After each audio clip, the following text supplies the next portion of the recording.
Blog, বড় ব্লগকে কি বলবো? বড় ব্লগকে না বল না, আমি কেটে দেবো। বড় বিগ ব্লগ বলে না। Hello everyone, new blog. This is my first voice blog. Voice দিয়ে তো প্রথমবার ব্লগ করছি, তো দিস ইজ মাই ফার্স্ট মানে ভয়েস দেয়া ব্লগ, ঠিক আছে?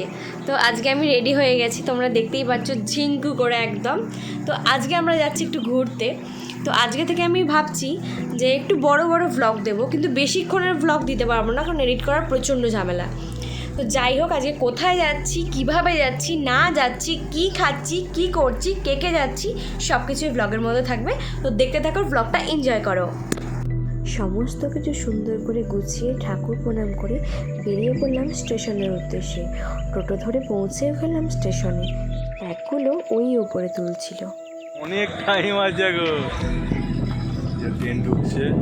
এরপর ট্রেনে চেপে একটা কুরকুরে খেতে খেতে পৌঁছে গেলাম বর্ধমান। দেখো কি সুন্দর লাইট জ্বলছে, হাই রোডটা অদ্ভুত সুন্দর লাগছে। আর ওখানে গিয়ে ডিনার করেছিলাম বিরিয়ানি আর চাউমিন।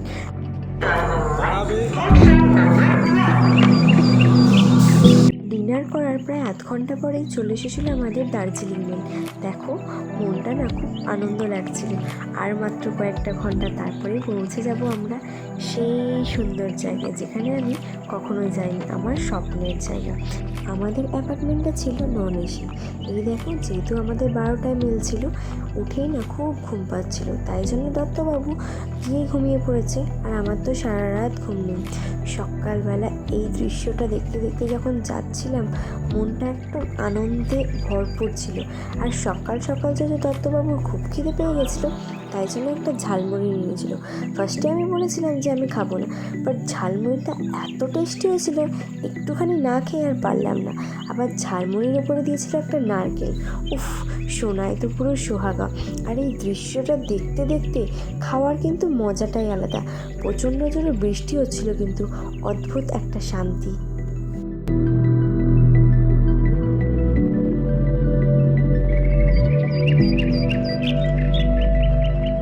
ঝালমুড়ি শেষ হতে না হতেই পৌঁছে গেলাম এনজিপি। পাহাড় দেখার ইচ্ছেটা আরও যেন দ্বিগুণ বেড়ে যাচ্ছে। মনের ভিতর একটা অদ্ভুত শান্তি। সারা রাত কিন্তু ঘুমাতে পারিনি, কিন্তু শরীরে বা মুখে কোনো ক্লান্তি নেই, কারণ সামনে থেকে পাহাড় দেখব প্রথমবার, তাও আবার।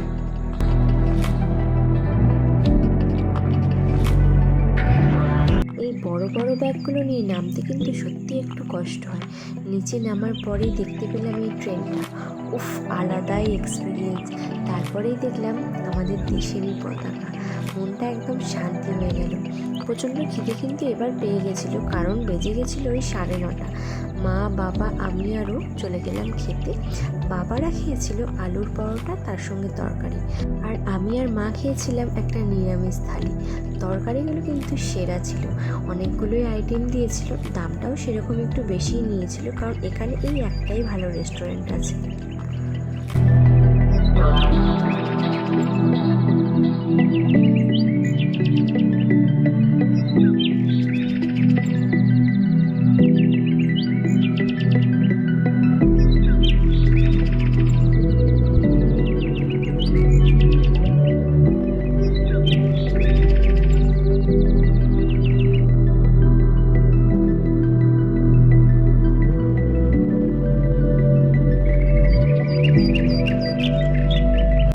দাওয়া সেরে নিয়ে আমরা পৌঁছে গেলাম পার্কিং এরিয়ার কাছে। দেখো এখানে কত গাড়ি, কেউ যাচ্ছে দার্জিলিং, কেউ সিকিম, কেউ গ্যাংটক। আমরা তো ভাবতেই পারিনি এই বর্ষার মধ্যেও এত ভিড় থাকবে। এরপরে চলে এসেছিলো বৃষ্টি, তাই ছাতা হাতে নিয়ে দাঁড়িয়েছিলাম আমাদের গাড়ির জন্য। তারপরে গাড়ির খোঁজ পাওয়ার মাত্রই আমরা হেঁটে হেঁটে পৌঁছে গেলাম গাড়ির দিকে। আর এই দেখো, এই হচ্ছে আমাদের গাড়ি। এই যে সব লাগেজগুলো ওপরে বেঁধে নিচ্ছে, লাগেজের ওপরে একটা মোটা প্লাস্টিক ভালোভাবে বেঁধে নিচ্ছে, কারণ যেহেতু এখন বর্ষার মৌসুম, যখন তখন বৃষ্টি। আর এই যে আমাদের গাড়ি ছেড়ে দিল প্রায় 10:30 নাগাদ। টাইম দেওয়া ছিল কিন্তু 10টা নাগাদ, কিন্তু একটুখানি লেট হলো। বিশ্বাস করো, এই রাস্তাটা এত সুন্দর লাগছিল, একটুখানি যেতে না যেতেই দেখতে পেয়ে গেলাম চা বাগান। অদ্ভুত একটা শান্তি আর মনোরম পরিবেশ, শান্ত নিরিবিলি একটা অদ্ভুত সৌন্দর্য।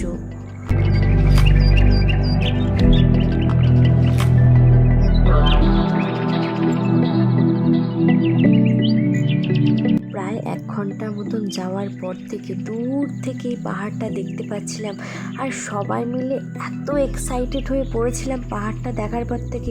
পাহাড়ের উপর একটা কালো মেঘ, উফ, এই জিনিসটা সত্যি বলছি, যত ভালোই ক্যামেরা হোক, ক্যামেরাতে এই জিনিসটা কোনো দিন ধরা পড়ে না। চোখের দৃষ্টির কাছে ক্যামেরার দৃষ্টি কখনোই এক হতে পারে না, আমার কাছে অন্তত। দারুণ পরিবেশ। আর এই যে সামনেই দেখতে পাচ্ছ টয় ট্রেনের যে লাইনটা,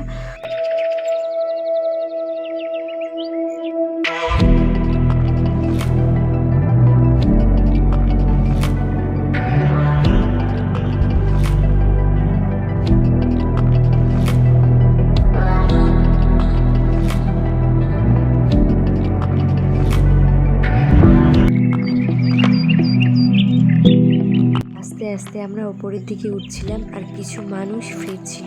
ওদেরকে দেখেই মনে হচ্ছিল ওদের মনটা কতটা খারাপ। এখনও তো আমরা কিছুই ওপরে উঠিনি, তাতেই আমার চোখ জুড়িয়ে যাচ্ছে। যখন ওপরে উঠবো ভাবছি কতই না সুন্দর। সিরিয়াসলি বলছি, আমার তো এখান থেকেই যেন মনে হচ্ছে স্বর্গে চলে এসেছি। তোমরা কে কে দার্জিলিং গেছো আমাকে একটু কমেন্টে জানিয়ে তো। আর এখানে এত সুন্দর সুন্দর ঝর্ণা, তারপরেই যখন এই দৃশ্যটা দেখলাম, মানে সবাই আমরা উঠে পড়েছিলাম, জানলার দিকে ঝুঁকে যাচ্ছিলাম, এমনই একটা অবস্থা হয়ে গেছিলো। মাঝ রাস্তায় একটুখানি দাঁড়িয়েছিলাম, একটু চা খেয়ে নিলাম, কারণ হালকা হালকা ঠান্ডা লাগছিল। আর আমরা এখন মেঘের মধ্যে আছি। সিরিয়াসলি বলছি, আমার বিশ্বাসই হচ্ছিল না, আমি না পাগল হয়ে যাচ্ছিলাম, খুশিতে আত্মহারা হয়ে যাচ্ছিলাম, এরকম একটা ব্যাপার। আর এই ঠান্ডা ওয়েদারে যদি একটু গরম গরম চা হয়, আর কি চাই।